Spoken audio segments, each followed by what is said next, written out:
Hey, what's up everybody? It's Kellen here from Start Your Systems, and today we're going to talk about the newly announced eSX Esport Championship for Monster Energy Supercross 5, the official video game.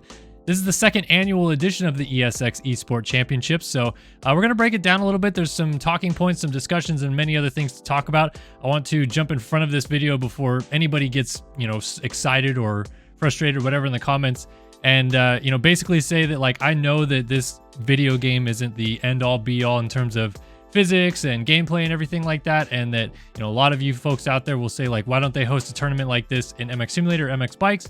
But there's already series being ran in those games, so I actually think this is really cool by Milestone, by Feld, to actually have an ESX tournament, incorporate a lot of cool features and sponsors and stuff involved in the series. And yeah, so we'll jump in and we'll talk a little bit about it and give you guys some information about it. And one more thing before we get started, I know because last year I was involved in the broadcasting of the series and helping kind of run the event a little bit, that some people may think that I incorporated my ideas or had any feedback whatsoever in how this event was run, but that's not true whatsoever. I simply was just the guy kind of involved in broadcasting it and helping the Battlefy guys run the series, so I didn't make these rules or anything like that, but we'll get more into it and describe what I'm talking about here in a sec. All right, so here we are. This is registration open for eSX Esport Championship presented by Yamaha, and this is on supercrosslive.com. You guys could go there right now and check out this exact link. I'll link it in the description below, and you can read through this whole kind of press release about the series. But we're just going to kind of go through and break down everything about the series and really what's going on with this eSX Esport Championship. So first off, registration opens today. That is April 22nd. And the time trials begin on May 10th. So we have a couple weeks from registration until the time trials begin. Obviously, that's after the final Supercross race of the year on May 7th. So, we're getting closer to that point when, Supercross is going to end, but this Esport Championship will begin. So we'll kind of talk a little bit more about that. But it says, compete against the best and prove you are the ultimate ESX champion of Monster Energy Supercross official video game 5. Live finals at a 2023 Supercross event, and 3 champions will win a Yamaha motorcycle. That is also really cool, and so we'll talk about that. Again, registration opens today, Friday, April 22nd. Racing kicks off on Friday, May 10th with time trial qualifiers, which really isn't racing. It's simply just running laps, which is the same thing that happened last year. It was a 3-stage event, time trials, heat races / stage 2 event, and then the eSX finals, which was a kind of 2-race, but really 1-race finals. And that's kind of the same format that they're following again with this year. So time trials start May 10th, and they conclude Thursday, June 30th. So that's a date to keep in mind here a little bit, is that, we basically have like 2 full months of time trials before we even move on to stage 2. Like, we're going to get pretty far into Lucas Oil Pro Motocross even before we even start talking about the second stages of this eSX championship. So it's kind of a long, drawn-out process, but they do that so that everybody that wants to be involved gets at least a chance to be involved, through having that big open time gap. So it'll take place in Monster Energy Supercross Video Game 5, 3 stages, time trial qualifiers, followed by head-to-head heats, and then the eSX finals. And here's the huge kind of news of the day, right?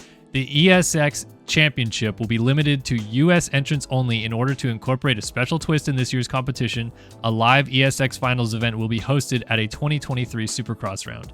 So, I'm getting a lot of feedback from international players. Like last year, for example, I believe the top 3 actually in the eSX Championship were all foreigners. You had one from Spain, you had one from Brazil, and you had one from the UK. So, obviously, a lot of people are frustrated by this announcement because why limit it to U.S. entrants only? Well, I think the reason why they are doing it that way this year specifically is there's still a little bit of, wariness about travel with COVID. It's COVID-19, it's not really kind of like this big global pandemic that it was like 2 years ago when it first came about, but there's still a lot of countries that are very strict and tight with travel restrictions and certain things like that, and some people can't travel to certain countries in some regards.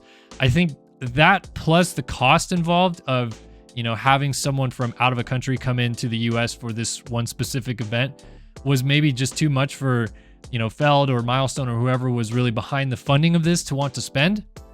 That being said, I disagree with this ideology. I think there should be a global championship. If you look at the F1 esport championship, if you look at really any esport championship, they're all global events. And I think that at the very least, they should have allowed, and what may still change, I don't know, I'm not on the committee, like I said, of these decisions, is they should allow foreign players to qualify, and then if they want to at cost, pay for themselves to get out to the US for the finals in 2023, that they can, because I think it wouldn't be too difficult for them to at least send, 10 or 12 or whatever actual Americans this experience, but then still allow the foreign riders to actually pay their way in if they want.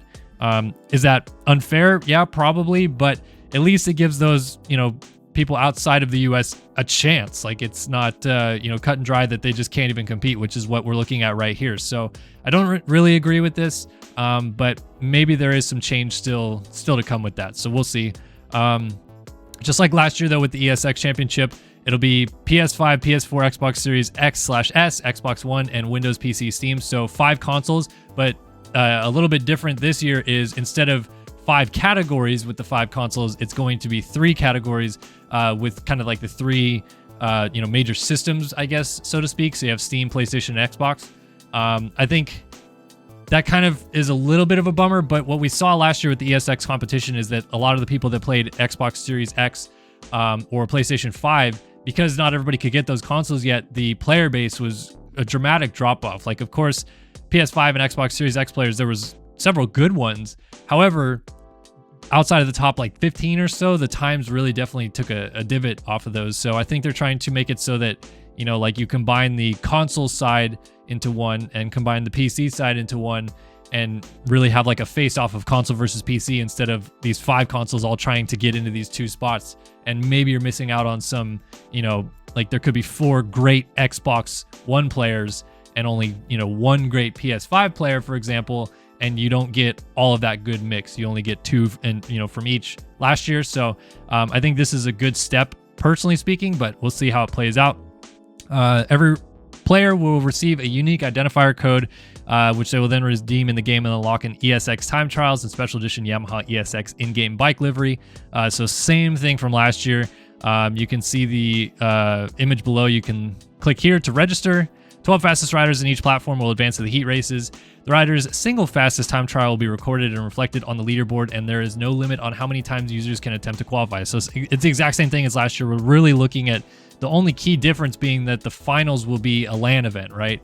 And, some people immediately were saying, like, why not just keep it virtual, which it was last year. We had, those players from Spain and Brazil and the UK and really kind of all over the place competing. But what we ended up having to do was there was no collisions because there's so much lag involved with all these, players from around the world, and the game isn't really capable of, having a good ping system yet, that it's impossible to have collisions. So I personally believe LAN events are always the way to go when it comes to esport competitions. And I think that, doing this where it'll be at a real event, where all the players can be together, and it will be a LAN event so that they can use collisions, so that the feedback and the gameplay will look good. Maybe broadcasting wise, it'll even look better too. So there's a lot of positives to having everybody in one place. Obviously, it costs them a lot more money to have it done that way, but I do think that for an esports series, it's just the way you got to do it. You got to have people in person and playing against one another in person. So again, some people will disagree, but that's where I'm at with that. You can race against ghost players and stuff like that, so you can actually challenge the top qualifying time and see how close you get. Phase 2, each console will have 3 separate heat races. The first race will determine seating and position on the gate, yada yada yada. That's the same thing from last year for all. The second race will determine the first and second players who will get to punch their tickets to the eSX finals, as first and second place will secure their spot. For all 10 other riders, there's still a chance to taste victory in the last chance qualifiers and the LCQ. The remaining 10 players will compete one last time, with the victor securing the third and final spot for their platform to compete in the eSX finals. So it sounds to me like it's going to be a 9-player final based on platform, and if it's going to be the 3, Xbox, PlayStation, and PC, that it'd be a 9-person final. So that's a little bit peculiar, but last year it was a 10-rider final as well, so it's not so different. Yeah, so top 9 riders will face off against each other to determine the true eSX champion. 2 races in the stage. First race will determine seating position on the gate. And the final race will be for all the marbles. Winner will be crowned eSX champion and receive the grand prize, which is a brand new Yamaha YZ450F. Now, this is really cool because last year they did the Yamaha RMAX 1000 limited edition, which was a side-by-side. And not that, you know, was a disappointing prize. It's a still very cool prize. But for a dirt bike series, I think a dirt bike should be the grand prize, right? So Yamaha coming on board and doing this again for the second year in a row. Big ups to them. Awesome to see them be so involved in the sport these days. And yeah, this is awesome. So the winner gets a Yamaha YZ450, but that's not it. Second place actually gets a Yamaha YZ125, and third place gets a Yamaha TTR 110. So like 3 huge prizes. Like even if the winner got a TTR 110, I think they'd still be stoked, right? But you know, the winner gets a YZ450, second place at 125, and third a TTR 110. I think that is really cool. All right, so a couple more details that I feel like we need to hit on here. First of which, you know, they have to be in the US. Second of which, you must be over the age of 18 to participate. Now, again, you could say that this is another one of those rules that's like, why? Why does it have to be over 18 years old? They did this last year. It's the same thing where anybody that was under the age of 18 couldn't compete and move on. There was, you know, some really heavy hitters that were not of age, like Axis, for example, in PlayStation realm, didn't move on because he was only 17 at the time. So, you know, definitely knocked some real good competition out of the eSX championship last year. I think really what this kind of boils down to is that, you know, you're giving away these types of prizes that, you know, you just have to be of like a certain age to even have these prizes.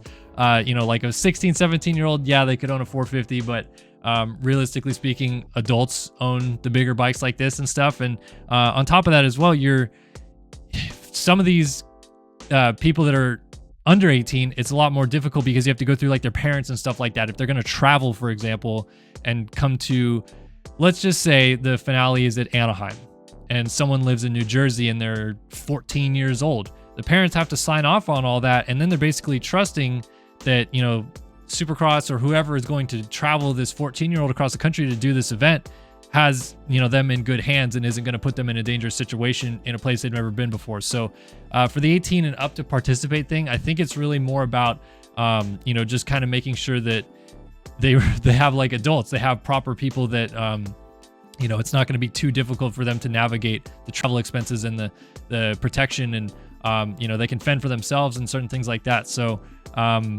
again, I think it should be more global. It should be more expanded. I do think it should probably be an expanded age limit, but there are more things legally wise at play than just, hey, well, you know, why isn't a 15-year-old allowed to compete? So, again, people will be frustrated with that. I get it, but that I think is a lot of the reasons why they do that. And then again, must be a resident of the United States residing in the continental United States, specifically excluding Hawaii, Alaska, or any United States territories. So it is only the 48 continental United States, which, if you know you're not from the country, obviously you wouldn't be competing in this anyway, but the continental United States are the ones that are all connected together, right? So they're not US territories that are islands like Hawaii or Puerto Rico or anything like that, or Alaska, which is connected by land, but Canada blocks off from going to Alaska. So I don't know specifically why they would do that. Again, it might just be to limit costs so that they don't have to, you know, pay for a plane ticket to whatever event it is from Hawaii, and then, you know, the plane ticket probably is going to be over $1,000 or something like that. But again, I don't know. This is me reading through it and trying to make sense of it all. And then obviously we have the eSport video down here. More terms and conditions on battlefy.com/ESX, which is here. So the same company that ran it last year is running it again. I was very fortunate enough to be involved with them last year. I don't know if I will be this year or not. They haven't really reached out to me. I hope so, though. It was a lot of fun to be a part of the program, and had a lot of fun calling the action as well. I think that's probably my strong suit when it comes to helping out with these events, is broadcasting wise. I have a lot of experience with that. So hopefully that happens again. I definitely would very much enjoy doing it again if I'm allowed to. But here's where your hub is to do everything, right? This is, register now. You can get registered. You get your, eSX bike livery and start the time trials and stuff like that. Tells you all the information about stage 1, stage 2, stage 3, who moves on from each stage and so on and so forth. And then the top 3 events coming down here for the prizing. And again, really cool YZ450, YZ125, and TTR 110 prizes that they're giving away. And then down here, we're going to have all of our leaderboards, which I'm not sure. Yeah, it doesn't look like anybody's been putting laps down just yet. Well, duh, it's not open until the 10th, so I'm just being an idiot at this point. For more official rules, you can click here and it opens up a whole esport guide and rulebook. So for anybody that's really confused about like why are some of these rules in place, this is a good place to start and like read through, because sometimes they'll include reasons why they included some rulings and certain things like that. And these rules are usually pretty hard and steadfast. Like this was the rule book towards the beginning of last year that didn't change that much. Once we got to the racing side of things and we had to change a couple things about collisions and who is involved and alternates and other things like that, we definitely did make a few changes on the fly so that it fit the categories the best. But for the most part, this is the rulebook that is going to be followed throughout the racing events. So definitely read up on this and try to get acclimated with it if you're going to compete.